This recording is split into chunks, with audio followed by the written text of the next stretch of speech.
नमस्कार, आप देख रहे हैं डीडी न्यूज। आपके साथ मैं हूं पराक्रम सिंह शेखावत। हमारे विशेष कार्यक्रम नेशन टू नेशन में आप सभी का स्वागत है।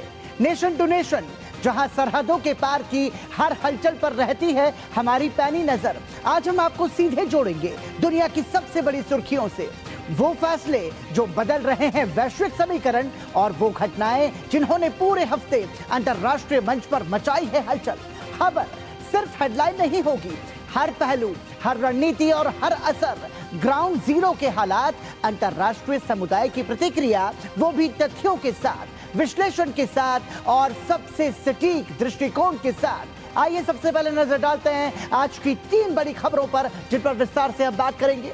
सबसे पहले बात करेंगे अमेरिकी राष्ट्रपति ट्रंप पर हुए हमले की। एक बार फिर से ट्रंप पर कैसे हमला हुआ और वो बाल बाल बच गए। हालांकि ये पहली बार नहीं है जब ट्रंप पर हमला हुआ है। ऐसे में सवाल यह है कि दुनिया का सबसे शक्तिशाली शख्स की सुरक्षा में ऐसी चूक हुई कैसे? बार बार हो रहे इन हमलों के पीछे कौन है, बताएंगे आपको। साथ ही बात करेंगे इस्लामाबाद में होने वाले अमेरिका ईरान शांति वार्ता की, जो शुरू होने से पहले ही खत्म हो गई है।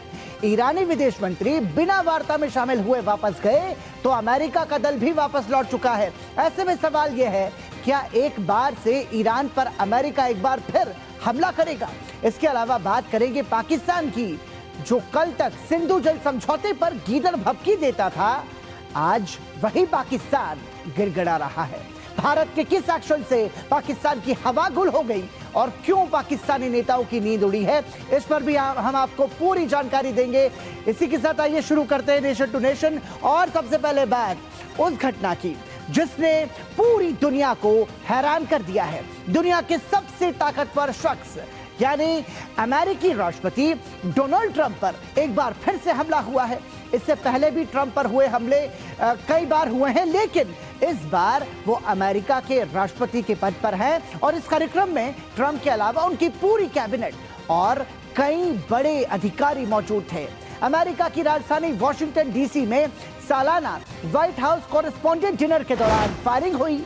शनिवार शाम को इस कार्यक्रम में अमेरिकी राष्ट्रपति डोनाल्ड ट्रंप, उनकी पत्नी और फर्स्ट लेडी मेलानिया ट्रंप और उपराष्ट्रपति जेडी वैंस भी मौजूद थे। आपको बता दें कि अमेरिकी राष्ट्रपति के कार्यक्रम में हुए इस हमले को सुरक्षा में बड़ी चूक माना जा रहा है। ट्रंप पर एक और जो हमला हुआ है, आपको सिलसिलेवार तरीके से बताते हैं कि हमला आखिर किन परिस्थितियों में और कैसे हुआ। व्हाइट हाउस के कॉरेस्पॉन्डेंट डिनर में यह फायरिंग हुई। राष्ट्रपति डोनाल्ड ट्रंप, उनकी पत्नी और फर्स्ट लेडी मेलानिया ट्रंप भी उस समय वहां मौजूद थे। उपराष्ट्रपति जेडी वैंस समेत कई बड़े अफसर मौजूद थे। वॉशिंगटन हिल्टन होटल में कई राउंड की गोलीबारी हुई है और कार्यक्रम में करीब 2600 लोग मौजूद थे। हमलावर ने सुरक्षा घेरा तोड़ते हुए आगे बढ़ने की कोशिश की और मुख्य हॉल की ओर भागने में वो सफल रहा। सुरक्षा कर्मियों ने सभी को हालांकि वहां से सुरक्षित निकाल लिया और हमलावर को गिरफ्तार कर लिया है। आपको बता दें कि इस पूरे हमले से बड़ी सनसनी फैल गई और एक ये बड़ी खबर भी बन चुका है। हमले के बाद राष्ट्रपति ट्रंप ने पत्रकारों से बातचीत की और कहा कि हमलावर ने कई हथियारों के साथ हमला करने की कोशिश की, लेकिन सीक्रेट सर्विस ने समय पर इस पूरे हमले को रोक लिया। Charged a security checkpoint armed with multiple weapons. And he was taken down by some very brave members of Secret Service, and they acted very quickly and have just released, for purposes of transparency, clarity, I've ordered it to be put out. You probably have it by now, put out on Truth and put out on many of the platforms. A tape showing the violence of this thug that attacked our Constitution, and also showing how quickly Secret Service and law enforcement acted on our country's behalf.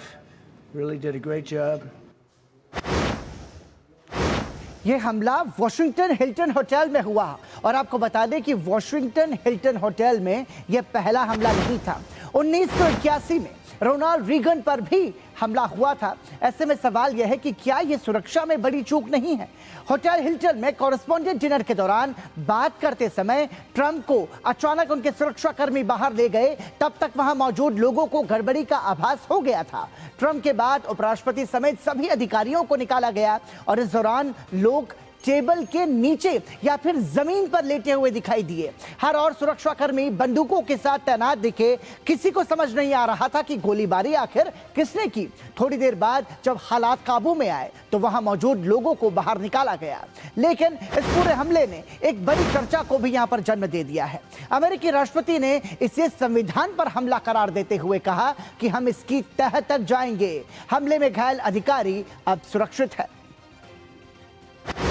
That attacked our Constitution, and also showing how quickly Secret Service and law enforcement acted on our country's behalf. Really did a great job. One officer was shot, but saved by the fact that he was wearing obviously a very good bulletproof vest. He was shot from very close distance with a very powerful gun, and the vest did the job. I just spoke to the officer, and he's doing great. He's in great shape. He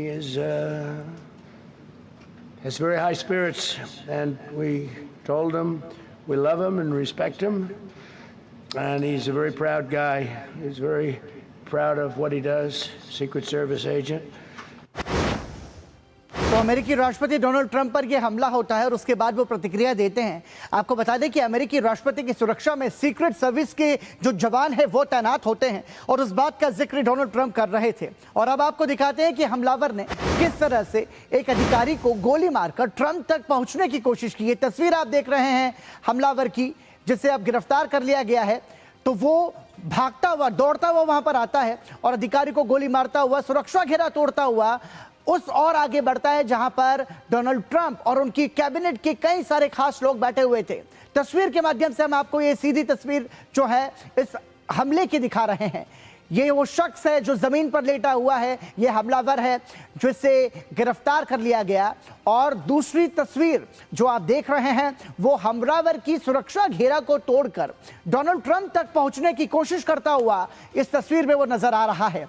और इस घटना के बाद Donald Trump ने white house में पत्रकारों से जानकारी साझा की। डोनाल्ड ट्रंप ने कहा कि यह कार्यक्रम अभिव्यक्ति की आजादी को समर्पित था और इसका मकसद सभी को जोड़ना था, लेकिन एक आदमी कई हथियारों के साथ सिक्योरिटी चेक पॉइंट पर हमला करने आया।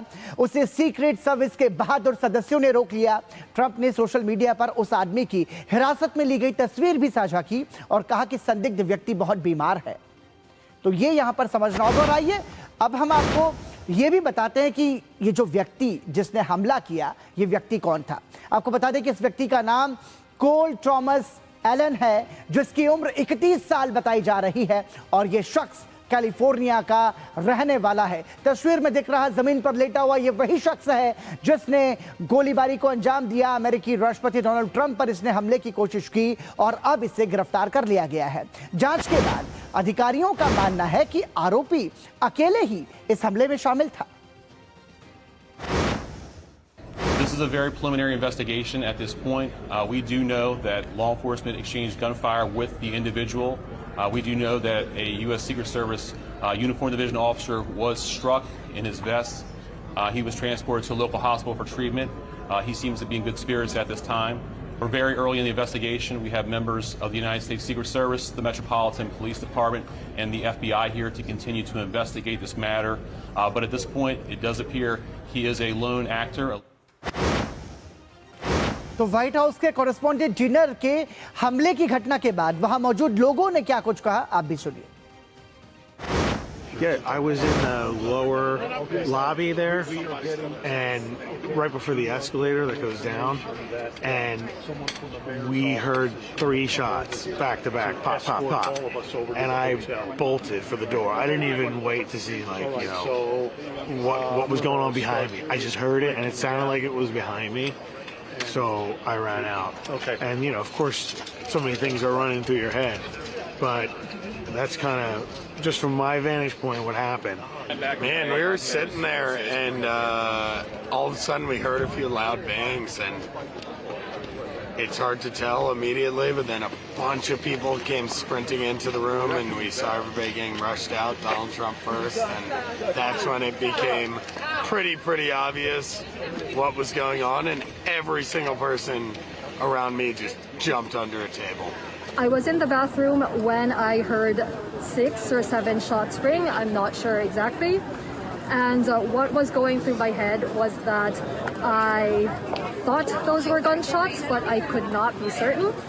And when a woman from the security services, either from the hotel or law enforcement, not sure exactly, she confirmed that those were gunshots and that we should shelter in place. तो white house के correspondent dinner में जिस तरीके से गोलीबारी हुई उसने एक वैश्विक स्तर पर बड़ी चर्चा को अंजाम दे दिया है और इसी पर ज्यादा बातचीत के लिए हमारे साथ जुड़ रही हैं अंशु जोशी। आप विदेश मामलों की जानकार हैं, बहुत बहुत स्वागत अंशु जी आपका। सीधा सवाल यही मेरा आपसे, देखिए डोनाल्ड ट्रंप पर ऐसा नहीं है कि पहली बार ये हमला हुआ है, लेकिन बतौर राष्ट्रपति एक सार्वजनिक कार्यक्रम में जब व्हाइट हाउस के कॉरेस्पॉन्डेंट डिनर में वो मौजूद थे, उनके साथ कैबिनेट पूरी मौजूद थी और उस दौरान ये हमला होता है। बहुत बड़ी चूक हो सकती थी यदि ये गोली सीधा ट्रंप को लग जाती तो ये मतलब आज का विमर्श और आज की चर्चा का जिक्र यहां पर बदल सकता था, लेकिन इसके पीछे की बड़ी वजह कैसे समझ सकते हैं?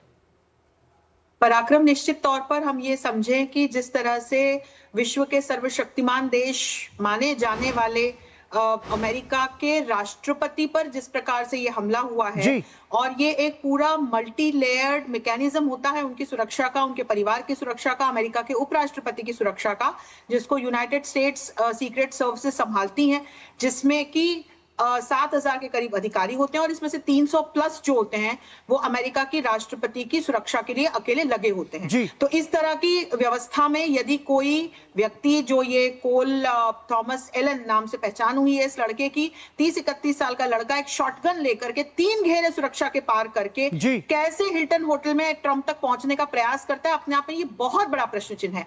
तो ये पूरा जो सुरक्षा तंत्र है ये इसकी विफलता पर एक प्रश्न चिन्ह है और यदि कुछ हो जाता इस पर प्रश्न चिन्ह है। लेकिन पराक्रम, जब हम कारण की बात करते हैं तो एक बहुत बड़ा यहाँ पर कारण ये भी समझ में आता है कि क्या अमेरिका की जनता अपने राष्ट्रपति से इतनी परेशान हो गई है कि इस तरह का कदम इस युवक ने उठाया, या इसमें कोई विदेशी हाथ है, या इसके पीछे कोई टेररिस्ट ऑर्गेनाइजेशन है या कोई और संगठन है। तो अभी ये अकेला व्यक्ति है या साथ में कोई संगठन या कोई विदेशी हाथ, या पहले ट्रंप पर भी इस प्रकार के जब पेंसिल्वेनिया में 2024 में उन पर हमला हुआ था तो इस तरह के सवालिया निशान लगे थे कि उन्होंने स्वयं से इस तरह का कुछ स्टेज करवाया। तो अभी जब तक अगले 24 घंटों में इस युवक से स्टेटमेंट्स नहीं आते हैं, समझ में नहीं आता है कि कारण क्या था, तब तक हम कयास लगा सकते हैं। लेकिन प्रोफेसर अंशु, इसके पहले भी हमने देखा कि देखिए अमेरिकी राष्ट्रपति जिस तरीके से राजनीतिक फैसले ले रहे हैं, हमने ये देखा कि अमेरिका में ही उनके खिलाफ वहां पर विरोध प्रदर्शन हो रहा है। अमेरिका के अलग अलग शहरों में हमने विरोध प्रदर्शन की तस्वीरें देखी हैं। संसद में भी एक तरीके से जो विपक्षी दल के जो सांसद हैं वो भी ट्रंप के फैसलों से खुश नहीं हैं। तो क्या माना जाए ये ट्रंप की नीतियों की वजह से ये आक्रोश है या फिर इसके पीछे कुछ और साजिश हो सकती है? पराक्रम, बिल्कुल अमेरिका में जिस तरह से अपने होम टर्फ पर ट्रंप विफल रहे एक राष्ट्रपति के रूप में, फिर एक ईरान के साथ जो युद्ध छेड़ दिया जो जनता नहीं चाहती थी और अब जनता त्रस्त है, तो जिस तरह से अमेरिका के सामने बहुत सारी आर्थिक चुनौतियां हैं, वहां इन्फ्लेशन की समस्या है, अनएम्प्लॉयमेंट की समस्या है, एक बहुत बड़ा कर्ज है अमेरिका के ऊपर जो उसकी अपनी इकोनॉमी से कहीं बढ़कर है। तो ट्रंप से जो अपेक्षाएं जनता ने की थी उस पर तो खरे नहीं उतर पाए, एक युद्ध और छेड़ दिया जिसकी की कीमत जो है जो जनता को भुगतनी पड़ रही है।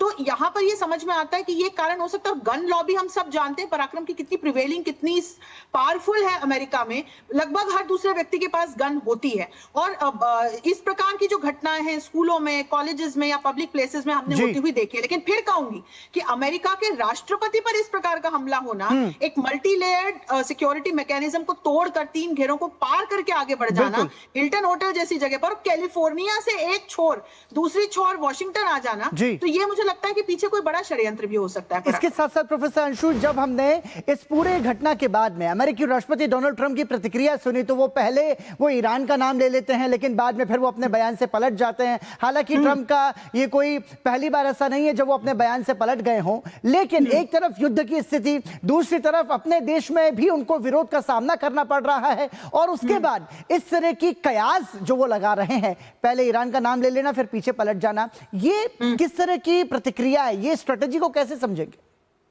पराक्रम, ये आपने बहुत अच्छा बिंदु जोड़ा और सुबह से कई चर्चाओं में जुड़ी जिसमें कई लोग ये कयास लगा रहे हैं कि ये लड़का जो है ये ईरानी मूल का हो सकता है। मैं इस बात से सहमत नहीं होती, क्योंकि इसके पीछे कारण है।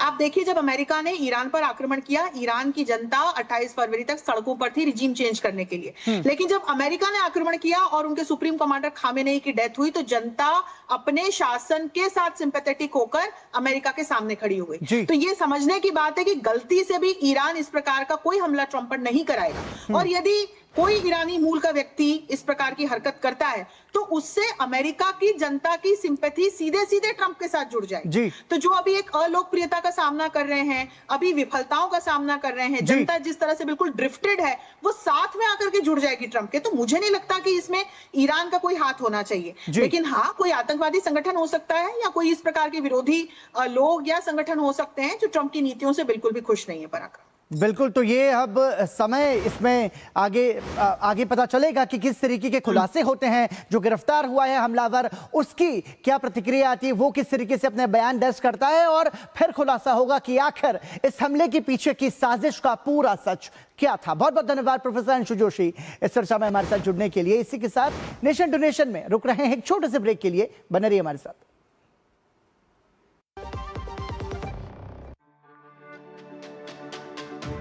मेरी पसंद, मेरी पसंद, मेरी पसंद, मेरी पसंद, हमारी पसंद, हम सबकी पसंद। मजबूत देश का मजबूत सरिया हो गया steel.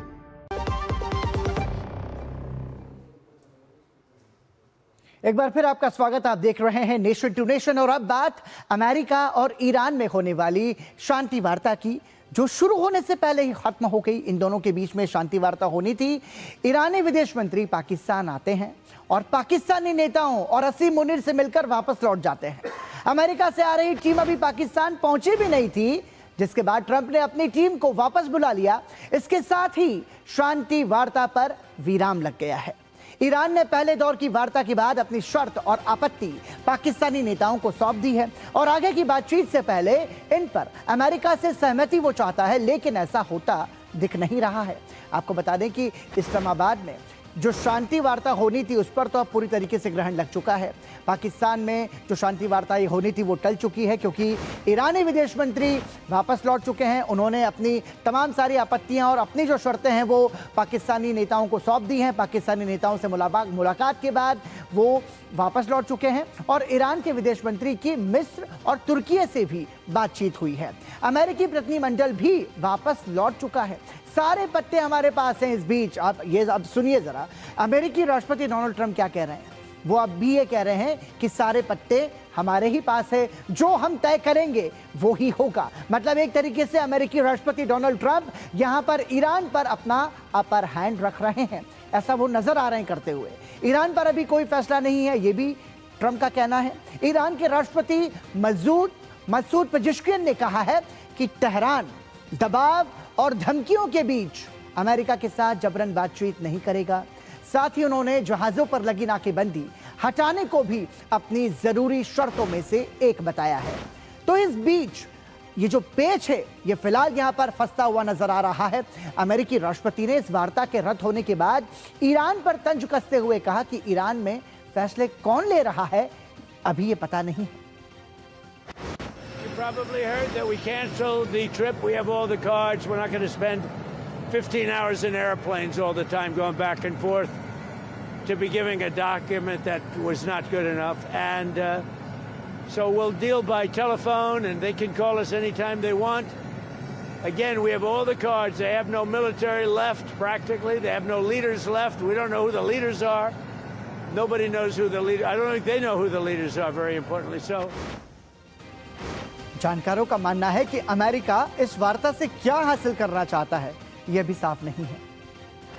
While there may be some ambiguities and confusions about the US goal in the war, but from Israel's point of view, the goal has remained, as we can see how the war started with the massive decapitation strikes against the political leadership and the IRGC leadership and the targeting of military sites, IRGC bases, etc.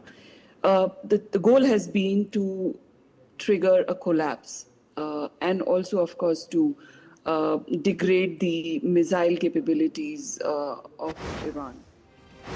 तो सवाल यह है कि Iran और America में किन मुद्दों पर पेच फंसा है, आपको बताते हैं। आपको बता दें कि ईरान का न्यूक्लियर प्रोग्राम ये सबसे बड़ा मुद्दा है, जिस पर अमेरिका चाहता है कि ईरान अपना न्यूक्लियर प्रोग्राम तत्काल प्रभाव से बंद कर दे, और ईरान इस शर्त को मानने को राजी नहीं है। इसके बाद स्ट्रेट ऑफ हॉर्मुज जो ये रास्ता है, इस रास्ते पर ईरान अपना प्रभुत्व और स्वामित्व जो कि है वो ये बताता है। अमेरिका कहता है कि ये यहाँ से ईरान अपना स्वामित्व की जो बात कर रहा है वो ना करें।